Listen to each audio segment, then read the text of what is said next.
કૃષ્ણ મિત્રો, આજે આપણે બનાવીશું પાકા ગુંદાનું ભરેલું શાક। તો તેના માટે મેં 1 કપ બેસન લઈ લીધું છે। તેમાં 1 ચમચી ખાંડ અને 1 ચમચી નમક, તમારા ઘરમાં ઓછું વધારે ખવાતું હોય તો એ પ્રમાણે આપણે નમક લઈ શકીએ। હાફ ટીસ્પૂન તલ લીધા છે, કારણ કે બાળકો તલ આવી રીતે નથી ખાતા, તો તલ સ્વાસ્થ્ય માટે સારા। 1 થી 2 ચમચી જેટલી કોથમીર લઈ લીધી છે। શિયાળા માટે કોથમીર, ઉનાળો છે તો ઠંડી। 1 ટીસ્પૂન હાફ ટીસ્પૂન જેટલું ગરમ મસાલો લીધો છે।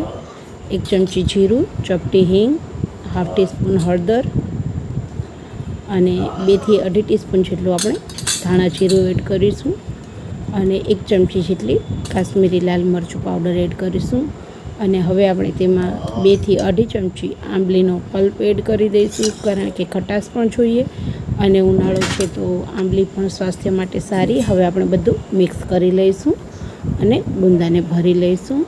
હવે આપણે એક તપેલીમાં પાણી અને તેમાં 1 લીંબુ મૂકી અને ગરમ કરવા માટે મૂકી દઈશું।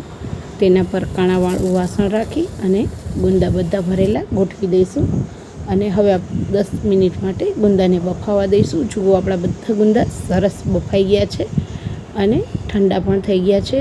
તો આપણે આ ગુંદાને ફ્રીઝમાં પણ રાખી શકીએ અને જોઈએ એ પ્રમાણે વઘાર કરી શકીએ। તો અત્યારે મેં થોડા ગુંદા માટે 1 ચમચી તેલ લીધું છે। તેલ ગરમ થાય એટલે તેમાં રાઈ, જીરું અને ચપટી હિંગ એડ કરીશું અને હવે જે બાફેલા ગુંદા છે તે છોટા પ્રમાણમાં આપણે તેમાં એડ કરીશું। મેં અત્યારે 8-10 ગુંદા જ વઘાર્યા છે, બાકીના રાખી દીધા છે કે પાછા જોઈએ ત્યારે આપણે ઇન્સ્ટન્ટ વઘારી શકીએ। અને ગુંદાને 2 થી 3 મિનિટ માટે તેલમાં સરસ સાતળી લીધા છે। તો તૈયાર છે આપણા પાકા ગુંદાનું ભરેલું શાક। તમે બધા પણ એકવાર જરૂર